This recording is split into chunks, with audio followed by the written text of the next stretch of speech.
Batuk, batuk. Sesaat kemudian, Mu Yingying juga tersadar, dan kemudian dia hanya merasakan lemas di tubuhnya.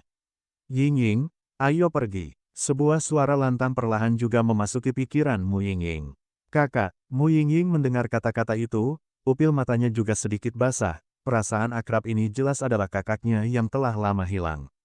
Kakak, apakah itu kamu? Di mana kau sebenarnya? Mu Yingying tidak bisa menahan diri untuk tidak berkata demikian. Dulu hidupku berjalan lancar bersama kakakku, tetapi tiba-tiba, kakakku pergi selama setahun dan tidak pernah kembali. Tidak peduli bagaimana Mu Yingying menghubungi kakaknya, tidak ada kabar sama sekali. Saat mendengar suara kakaknya, air mata kerinduan Mu Yingying tak henti-hentinya mengalir.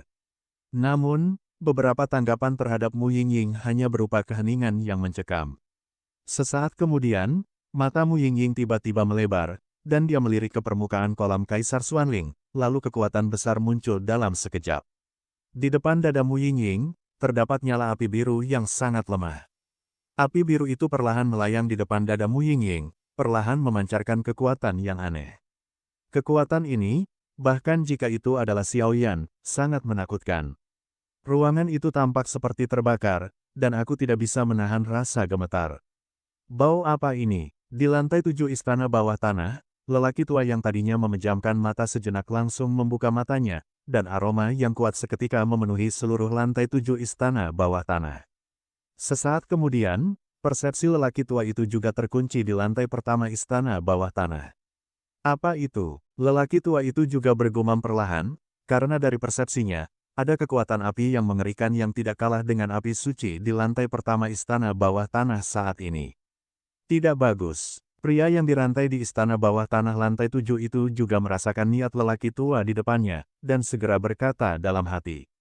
Sesaat kemudian, kobaran api hitam yang menyelimuti tubuh pria itu muncul dengan dahsyat, lalu bercampur dengan kekuatan yang kuat, melesat menyerang lelaki tua itu.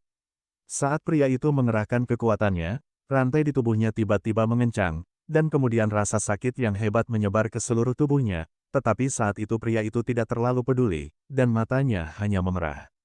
Menghadapi kobaran api hitam yang begitu dahsyat, dengan kekuatan seorang lelaki tua, tidak berani menghadapinya secara gegabah. Ia segera memusatkan perhatiannya pada kobaran api hitam itu, dan ketika ia menggerakkan tangannya, kekuatan mengerikan seketika menyamai kobaran api hitam tersebut. Api itu saling berbenturan, bum bum bum, fluktuasi mengerikan juga meletus di ruang gelap ini. Brengsek. Kekuatan api suci ini telah ditekan, namun masih sangat menakutkan. Untungnya, tempat ini dibuat khusus, jika tidak, tempat ini tidak akan mampu menahan serangan orang gila ini. Lelaki tua itu juga berkata perlahan. Saat serangan itu terjadi, pria itu juga berteriak seperti orang gila. Karena ketika pria itu melancarkan serangan barusan, rantai yang menjalar di tubuhnya juga bergetar, menyebabkannya merasakan sakit. Yanzi, mengapa repot-repot dengan keluarga kerajaan Xuanling kami? Asalkan kau berjanji untuk tunduk kepada kami, maka kemuliaan dan kekayaan yang tak terbatas akan ada di hadapanmu. Orang tua itu juga ikut berbicara. Sekelompok orang munafik yang tidak bermoral juga layak mendapat kekuatanku. Jika kau ingin mendapatkan kekuatan sumberku, bisakah kau datang dan mencobanya? Pria bernama Yanzi itu juga tertawa dan berkata dengan nada meremehkan. Hehehehe, jangan khawatir, kamu tidak akan sekeras kepala ini lagi nanti. Lelaki tua itu juga berkata, perlahan, kau mengatakannya ratusan tahun yang lalu, dan sekarang pun sama. Yanzi mendengus dingin. Mendengar itu, lelaki tua itu tidak mempedulikan panas, menutup matanya, dan melanjutkan latihannya. Kenapa kau tak bisa merasakannya? Di atas permukaan kolam Kaisar Xuanling, Mu Yingying juga berkata dengan tak percaya. Saudaraku, bisik Mu Yingying pelan. Sesaat kemudian, Mu Yingying juga perlahan menyingkirkan api di depan dadanya. Kekuatan api ini, kurasa tidak kalah dengan gabungan 23 jenis kekuatan api berbeda milik Xiaoyan. Kakak, kamu tidak boleh mengalami kecelakaan. Mu Yingying juga sedikit menggerakkan bibirnya, lalu berkata dengan sedikit khawatir. Setelah berpikir sejenak, Mu Yingying tidak berhenti, karena bagaimanapun juga, tujuannya adalah untuk mencegah penyihir itu kembali. Mu Yingying segera menuju ke suatu tempat yang ia rasakan kehadirannya. Di mana? Itu adalah area inti dari kolam Kaisar Xuanling, tempat Xiaoyan mengasingkan diri, tetapi saya tidak tahu mengapa Mu Yingying ini tidak memiliki tanda apapun dari klan Tian Muyu di tubuhnya, tetapi dia sebenarnya mengetahui area inti ini. Batuk-batuk-batuk, brengsek. Apa hubungan antara wanita ini dan pria itu yang berada di bagian terdalam istana bawah tanah? Penyihir itu juga menyelam ke dalam air, lalu perlahan meninggalkan tempat Mu Yingying berada. Penampilan penyihir kecil itu juga tampak sangat tidak bagus, gaun malam di tubuhnya juga robek mengerikan, dan darah pun mengalir dari tubuhnya. Bukannya penyihir itu pergi saat itu, dia yakin bahwa dia akan langsung dibunuh oleh orang di bagian terdalam istana bawah tanah itu. Karena dia baru saja merasakan kehancuran yang sesungguhnya akibat kekuatan itu. Semua monster yang datang kali ini berukuran kecil. Setelah penyihir itu selesai berbicara, dia tidak melakukan apapun. Dia berjalan menuju dasar kolam Kaisar Xuanling, tidak tahu harus berbuat apa. Betapa dahsyatnya kekuatannya. Di sisi lain, Mu Feng juga langsung terendam dalam air, lalu berkata perlahan. Tapi aku sama sekali tidak tahu kemana Xiao Yan dan Mu Yingying akan pergi. Setelah Mu Feng selesai berbicara, dia merasa senang, karena kekuatan misterius di kolam Kaisar Xuanling, bahkan jika dia baru saja bersentuhan dengannya. Di dalam air kolam Kaisar Xuanling, perasaan yang sangat nyaman menyebar ke seluruh tubuhnya dalam sekejap. Pil Doudi. Sepertinya kali ini aku juga bisa menggunakan pil Doudi ini untuk menembus Doudi bintang 5. Mu Feng juga tertawa. Meskipun Mu Feng baru berada di puncak tingkat akhir Kaisar Dou bintang 4, dia hanya selangkah lagi menuju kesempurnaan sebagai Kaisar Dou bintang 4, jadi dengan bantuan efek misterius dari pil Doudi dan kolam Kaisar Xuanling, itu adalah hal yang wajar. Dengan sebuah rencana, Mu Feng juga terjun ke kolam Kaisar Xuanling, dan semakin dalam ia menyelam, semakin besar efeknya. Pada saat itu, Xiao Yan juga berada di tengah area inti kolam Kaisar Xuanling, lalu dia duduk bersila, dan air di depannya yang mengandung vitalitas yang sangat menakutkan perlahan membasahi tubuh Xiao Yan. Mari beri kamu beberapa tips. Melihat ini, Long Yi juga tersenyum diam-diam, dan di saat berikutnya, Xiao Yan dilempar ke dalam kolam oleh Long Yi. Kolam ini muncul ketika Xiao Yan mengambil batu asal kehidupan, tetapi meskipun areanya kecil dan hanya dapat terendam hingga leher Xiao Yan, kekuatan dahsyat yang terkandung di dalamnya juga perlahan-lahan menyehatkan Xiao Yan. Adapun Mu Yingying, dia juga datang ke pinggiran pulau terpencil tempat Xiao Yan berada, bahwa dia tidak bisa memasuki pulau terpencil itu dengan cara apapun, jadi dia langsung menyerah, lalu langsung berjalan mengelilingi pulau terpencil itu, melepaskan pakaiannya, dan kemudian perlahan berjalan ke laut, berendam di air, hanya dahinya yang terlihat. Sesosok tubuh putih juga muncul di kolam Kaisar Xuanling. Saat ini, mereka bertiga juga menikmati manfaat dari kolam Kaisar Xuanling ini. Di dalam keluarga kerajaan Xuanling, terdapat sebuah gerbang yang agak gelap, dan beberapa sosok perlahan muncul saat itu. Di antara mereka, ada satu orang yang merupakan penanggung jawab Solomon yang ikut serta dalam ujian Sekte Super. Sekte Solomon, dalam 3 hari Xuanzan ini, adalah sekte yang cukup tertutup, karena sangat sedikit hal yang terungkap, dan para murid di dalam Solomon juga sangat tertutup. Bagaimanapun, untuk berada di antara 9 sekte super di dalam Xuantian Santian, memiliki latar belakang yang kuat. Beberapa orang perlahan memasuki ruangan, dan Wenzi juga dengan hati-hati memeriksa apakah ada orang yang mencurigakan, lalu dengan lembut menutup pintu ruangan. Saat Wenzi menutup pintu, fluktuasi spasial kecil juga diam-diam masuk, lalu ia berdiri diam di sudut tertentu ruangan itu. Bagaimana kabarnya? Wenzi juga bertanya. Di dalam ruangan itu, cahaya redup juga bersinar perlahan, lalu sebuah suara terdengar dari sana. Menurut penyelidikan kami, klan Medusa tidak mengetahui dari mana asal yang memiliki darah ular piton penelan 9 warna.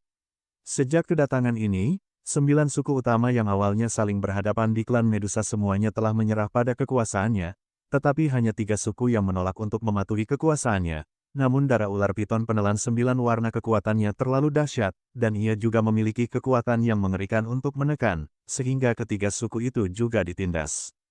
Pemimpin sekte ke-12 Solomon juga berbicara perlahan. Oh, bagaimana dengan kekuatan ular piton penelan langit 9 warna? Wenzi juga menjawab perlahan. Jelas, meskipun dia membantu Raja Xuanling juga menyembunyikan sesuatu darinya. Kekuatan ular piton penelan 9 warna tergolong biasa-biasa saja. Saya khawatir kekuatannya sekarang berada di tingkat Kaisar Petarung Bintang 5. Tapi, pemimpin Sekte ke-12 Solomon juga tampak ragu-ragu. Tapi apa? Tapi itu tidak masalah. Wenzi sama sekali tidak bersikap angkuh. Lagi pula, hubungan antara keluarga kerajaan Xuanling dan Solomon cukup dekat, jadi tidak perlu bersikap sombong. Yang lebih penting lagi, di samping pemimpin Sekte ke-12 Solomon, ada dua sosok misterius berjubah hitam. Bahkan Wenzi pun merasakan aura yang sangat menakutkan dari keduanya, sehingga ia harus bersikap sopan. Sejauh yang Wenzi ketahui, Solomon memiliki total 12 pemimpin sekte, dan kekuatan masing-masing pemimpin sekte sangatlah menakutkan. Dan orang yang ada di depannya, pemimpin sekte ke-12 Solomon, telah mencapai tingkat Do di bintang 7. Adapun pemimpin sekte lainnya, kekuatannya hanya lebih kuat dari ke-12 pemimpin sekte ini. Namun, para ahli Solomon kami telah menyelidiki, dan tampaknya ular piton penelan langit 9 warna belum muncul sejak terakhir kali. Sepertinya telah memasuki tanah terlarang keluarga Medusa mereka, kata pemimpin sekte ke-12 Solomon. Benarkah? Wenzi sangat gembira ketika mendengar ini. Jika ular piton penelan 9 warna ini bukan termasuk keluarga Medusa, maka berurusan dengan keluarga Medusa cukup mudah. Ini adalah tujuan raja saya, dan itu adalah ular piton penelan 9 warna ini. Dia telah memasuki area terlarang keluarga Medusa, dan kemudian kita bisa bertindak. Wenzi juga tertawa ketika mendengar ini. Namun, jangan lupa bahwa area terlarang keluarga Medusa sangatlah aneh. Bahkan ketua sekte pertama kita pun tidak bisa mendeteksi apa yang ada di area terlarang itu. Dan wilayah terlarang keluarga Medusa ini hanya dapat diakses oleh keluarga kerajaan dari 9 suku utama mereka, dan warisan di wilayah terlarang itu sangat menakutkan. Jadi, kalian harus berhati-hati. Pemimpin sekte ke-12 Solomon juga berkata perlahan. Wenzi mendengar kata-kata itu dan juga terkejut. Jika pemimpin sekte Solomon pertama ini tidak dapat menjelajahi area terlarang klan Medusa, saya khawatir tidak seorang pun di Xuanling akan mengetahui tentang hal-hal di area terlarang klan Medusa. Aku tidak tahu siapa nama kedua orang ini. Wenzi juga menyadari bahwa masalah itu telah selesai, dan segera membungkuk dan berkata kepada dua sosok misterius di samping pemimpin sekte ke-12 Solomon. Kamu tidak perlu khawatir tentang itu. Saat kau kembali, ingatlah untuk memberitahu Raja Xuanling bahwa rencana kita harus dipercepat. Dan area terlarang keluarga Medusa penuh dengan berbagai macam hal, suruh dia mengirim pasukan sesegera mungkin. Setelah pemimpin sekte ke-12 Solomon berkata demikian, dia juga langsung mengenakan jubah hitam, dan kemudian di saat berikutnya, ketiganya juga menghilang di tempat ini, di sebuah ruangan gelap. Melihat fluktuasi ini, kekuatan kedua orang ini pasti tidak akan lebih rendah dari pemimpin sekte Solomon ke-12. Wenzi menatap ketiga orang yang menghilang itu dan berkata perlahan. Mungkinkah? Wenzi juga teringat sesuatu, dan dia juga memiliki beberapa pemikiran di dalam hatinya. Sesaat kemudian, Wenzi pun perlahan meninggalkan ruangan gelap itu, lalu berjalan menuju keluarga kerajaan Xuanling. Pada saat itu, di ruangan yang gelap, ruang tersebut sedikit terpelintir, dan sebuah kekuatan juga menghilang begitu saja. Sepertinya keluarga kerajaan Xuanling dan Solomon telah melakukan langkah besar kali ini. Di dalam ruangan, Tetua Zhu perlahan membuka matanya dan berkata dengan pelan. Raja, orang-orang Solomon ada di sini, mereka memberitahuku, mari kita kirim pasukan sesegera mungkin, jika tidak, begitu ular piton penelan 9 warna mendapatkan warisan keluarga Medusa, itu akan merugikan kita saat itu. Wenzi juga datang ke Raja Xuanling di sampingnya, dia berkata dengan suara rendah. Hehe, setan-setan ini, namun, efisiensi kerjanya tidak buruk. Segera kumpulkan anggota-anggota lain dari Legiun Naga. Begitu berita menyebar, dikatakan bahwa keluarga kerajaan Xuanling kita mengirim pasukan untuk menyerang Medusa.